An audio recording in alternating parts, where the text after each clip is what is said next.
गरीबदास जी महाराज का जन्म हरियाणा के जिला झज्जर गांव छुड़ानी में सन 1717 में जाटों के एक प्रसिद्ध धनखड़ परिवार में पिता श्री बलराम जी और माता श्रीमती रानी देवी जी के यहाँ हुआ था। गांव छुड़ानी में गरीबदास जी महाराज का नानका है। गरीबदास जी गांव करौथा जिला रोहतक हरियाणा के रहने वाले धनखड़ गोत्र के थे। इनके पिता श्री बलिराम जी का विवाह गांव छुड़ानी में शिवलाल सिहाग की बेटी रानी देवी से हुआ था।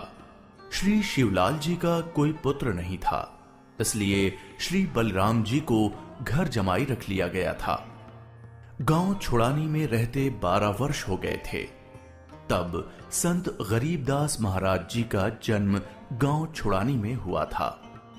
श्री शिवलाल जी के पास 2500 बीघा जमीन थी, जिसके वर्तमान में 1400 एकड़ जमीन बनती है।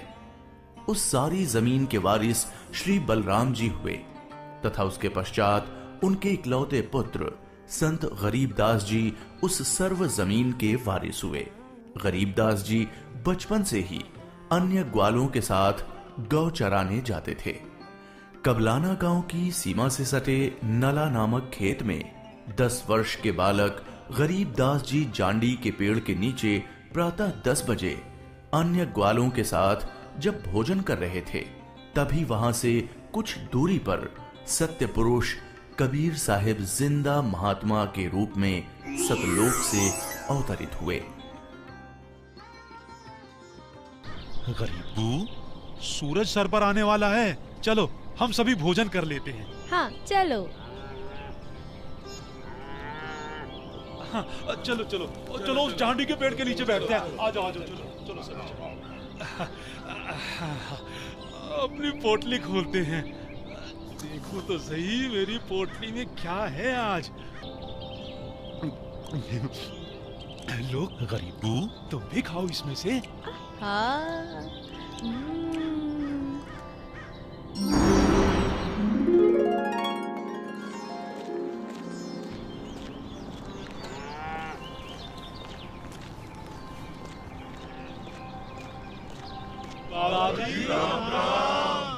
राम राम। बाबा जी आओ, रोटी खाओ। नहीं, मैं अपने गांव से ही भोजन करके आया हूँ। कौन सा गांव है आपका? मेरा गांव सतलोक है। रोटी नहीं खाओगे तो दूध तो पीना ही पड़ेगा। हम साधु संतों को और अपने अतिथि को बिना कुछ खाए पिए जाने नहीं देते। हाँ हाँ बाबा जी, दूध पीना तो आपको स्वीकार करना ही पड़ेगा। ठीक है, मैं आपका आतिथ्य स्वीकार करूंगा, पीऊंगा दूध, लेकिन वो दूध कुंवारी गाय का होना चाहिए। कुंवारी गाय? कुंवारी गाय? ये कैसे हो सकता है? दूध कैसे दे सकती है? बाबा जी, आप दूध पीना नहीं चाहते, इसलिए आप मजाक कर रहे हो।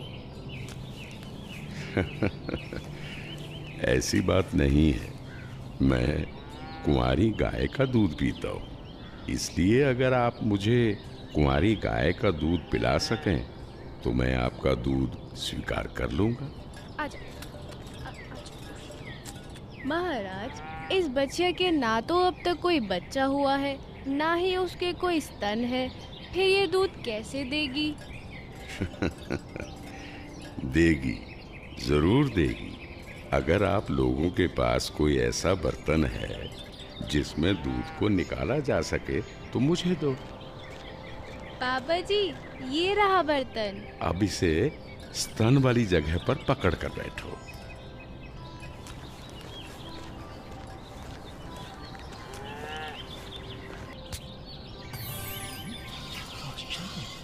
घोर आश्चर्य, ऐसा कैसे हो सकता है? कुंवारी गाय दूध दे रही है। ये लो महाराज जी, ये तो आप ही का चमत्कार है। कृपा करके आप दूध पी लो।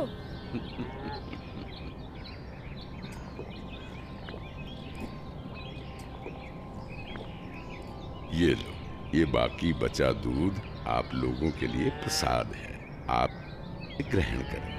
ये दूध हम नहीं पी सकते, ये तो पाप का दूध है। इस दूध को कुंवारी गाय से निकाला है आपने। एक तो ना जाने कौन सा जादू टोना किया है आपने इसमें, और ऊपर से इसे झूठा भी कर दिया। आप ना जाने कौन हो, ना जाने किस जाति के हो। मैं तो कहता हूँ भाइयों चलो यहाँ से, नहीं तो क्या पता ये बाबा हमें भी ना जाने क्या जादू टोना कर दे। हाँ, चलो चलो चलो यहाँ से चलो चलते हैं। चलो, क्या जादू टोना कर देंगे। चलो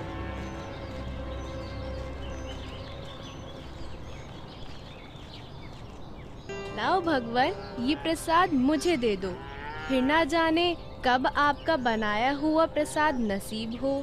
ये तो मेरा सौभाग्य है कि आपका जूठा दूध मुझे प्राप्त हो रहा है। ये तो अमृत के समान है। बेटा, ये दूध किसी जादू टोने से बनाया गया दूध नहीं है, और ये इस लोक का भी नहीं है। ये तो मेरे लोक अर्थात सतलोक से आया है। तुम इसे पी लो, तुम्हें बहुत लाभ होगा। ठीक है बाबा जी, दीजिए। बेटा, परमात्मा की भक्ति किया करो, उसका नाम लिया करो। ये मनुष्य का जीवन बार बार नहीं मिलता। जी भगवान, भक्ति तो मैं करता हूँ, राम राम करता हूँ, सीता राम और राधे श्याम का भी जाप करता हूँ, बजरंग बली की जय भी बोलता हूँ और शंकर भगवान की पूजा भी करता हूँ। बेटा, इन भगवानों की भक्ति से मोक्ष नहीं मिल सकता। तुम जन्म और मरण के बंधन से मुक्त नहीं हो सकते। परमात्मा गरीबदास जी को ये समझाते हैं कि स्वर्ग तो मनुष्य को केवल भ्रमित करता है, जिससे वो सतलोक की प्राप्ति न कर सके। स्वर्ग का वैभव दिखाकर मनुष्य को असली परमात्मा के पास जाने से रोका जाता है। भगवान, आप कहाँ से आए हैं? बेटा, जहां से मैं आया हूँ वो एक ऐसा स्थान है जहां आप इस मृत्यु लोक के बंधन में आने से पहले रहते थे। बाबा जी, क्या मैं इन सभी लोगों का अनुभव कर सकता हूँ? अच्छा ठीक है, तुम पेड़ के नीचे बैठ जाओ। जी भगवान। गरीबदास जी अपने हाथों को जोड़कर वहीं पेड़ के नीचे बैठ जाते हैं। जिंदा बाबा के रूप में आए कबीर परमेश्वर जी बालक गरीबदास को नाम दीक्षा देते हैं और गरीबदास जी के सर पर हाथ फेरते हैं। जैसे ही बाबा जी ने हाथ फेरा, गरीबदास जी की आत्मा बाहर निकली। गरीबदास जी की आत्मा ने बाबा जी को प्रणाम किया। प्रणाम भगवान। चलो गरीबदास। परमात्मा गरीबदास जी को गणेश का लोक, ब्रह्मा का लोक, शिवलोक, विष्णु लोक, ब्रह्मलोक, धर्मराय का लोक, सभी जगह ले जाते हैं। फिर परमात्मा गरीबदास जी को 12वें द्वार के पार असली सतलोक में ले जाते हैं। इधर गरीबदास का शरीर उस पेड़ के नीचे बिना आत्मा के है। वो उसी मुद्रा में बैठे हुए हैं जैसे उसे छोड़ कर गए थे। अरे गरीबू, उठ ले भाई, आजा, अपनी गायों को संभाल ले, तेरी बारी का समय हो गया है। अरे भगत जी, खड़ा हो ले। अरे अरे, इसे क्या हुआ? अरे गरीबू, क्या हुआ तुझे? उठ क्यों नहीं रहा? अरे सुनो, अरे सुनो, इधर आओ, सभी इधर आओ। देखो गरीबू को कुछ हो गया है। हे भगवान, ये क्या हो गया? हे भगवान, ये क्या हो गया? गरीबू, भागाओ भागाओ, गरीबू मर गया, मर गया। हे भगवान, ये क्या हो गया?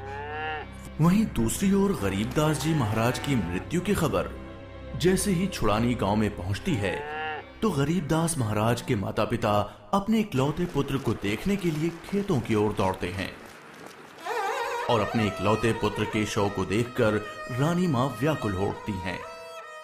जब सारा गांव गरीबदास जी महाराज की आकस्मिक मृत्यु से व्याकुल था, तो इस बात से बेखबर गरीबदास जी पूर्ण ब्रह्म कबीर साहिब जी के साथ सतलोक के विहंगम नजारे देख रहे थे।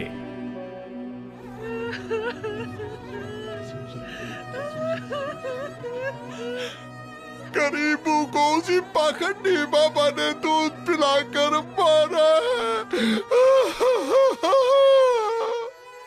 हाँ, उसी ने कुछ जादू टोना किया है। देखो ना, गरीबों की माँ का रो रो कर बुरा हाल हो गया है। हे भगवान, कितना सुंदर लोक है। ये महल किसका है? ये महल तो करोड़ों सूर्यों के तेज से भी अधिक तेज वाले परमात्मा का है। चलो अंदर चलो। इसका मतलब ये बाबा जी जो मुझे यहाँ सतलोक लेकर आए हैं वो भगवान के सेवक है। असली भगवान तो ये है। मुझे इन्हीं सिंहासन पर बैठे हुए परमात्मा की पूजा करनी चाहिए। आखिर ये कैसी माया है? बाबा जी पर तो खुद परमात्मा ही चावर कर रहे हैं।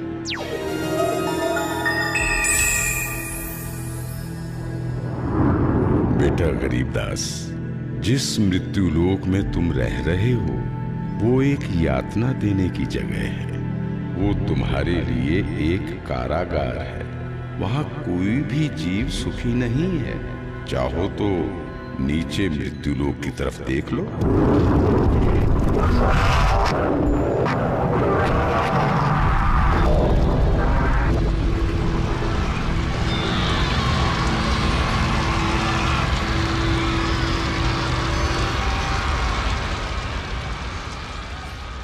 यही है मृत्युलोक की सच्चाई, जहां फंसकर मनुष्य अपना कीमती जीवन नाश कर देता है और कर्म कांडों में फंसा रहता है। बेटा, मृत्युलोक पर तत्वज्ञानी संत की कृपा से मुक्ति पाकर तथा मृत्युलोक के अलावा यमलोक, स्वर्गलोक, विष्णुलोक, शिवलोक, ब्रह्मलोक जैसे जिन 21 ब्रह्मांड के लोकों में तुम गए हो, वहां से भ्रमित हुए बिना जो भी जीवात्मा सतलोक में आती है तो सतलोक में खाली पड़े महलों में वो बिना किसी भेदभाव के रहते हैं। धरती पर वो चाहे राजा हो, रंक हो, नीची जाति में जन्म हो या उच्च जाति में, यहाँ सतलोक में सबके लिए एक समान व्यवहार है। यहाँ कोई जन्म मरण नहीं है, वृद्धावस्था नहीं है, ना ही कोई बंधन है। बेटा गरीबदास, तुम्हारा स्थान भी यही सतलोक है। बेटा गरीबदास, जाओ, अब तुम मृत्युलोक में वापस जाओ। परमात्मा, मैं उन सभी लोगों की सच्चाई जान गया हूँ। कृपा करके आप मुझे वहाँ वापस ना भेजो।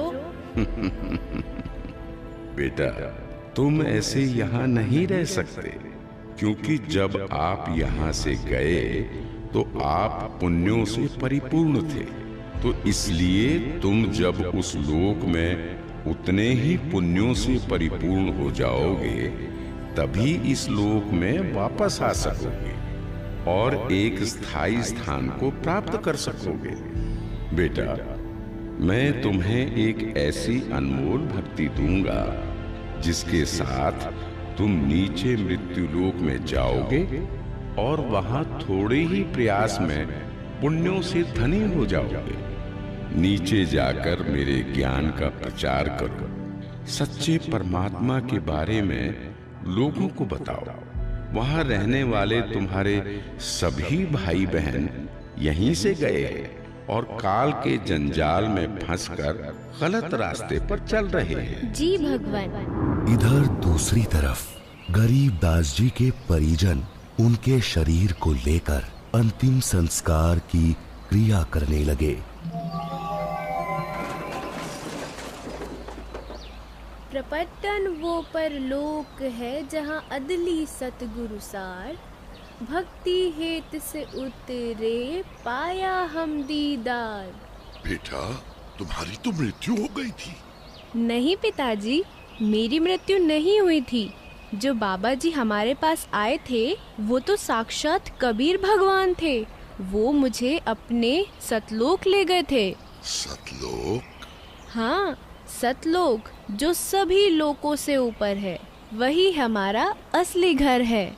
वहाँ जाकर मुझे पता चला कि कबीर भगवान ही इस संपूर्ण ब्रह्मांड, संपूर्ण जगत के मालिक हैं और वही असली परमात्मा है।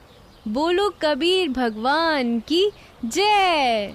अजब नगर में ले गया हमको सतगुरु आन, झिलके बिंब अगाध गति, वहाँ सोते चादर तान।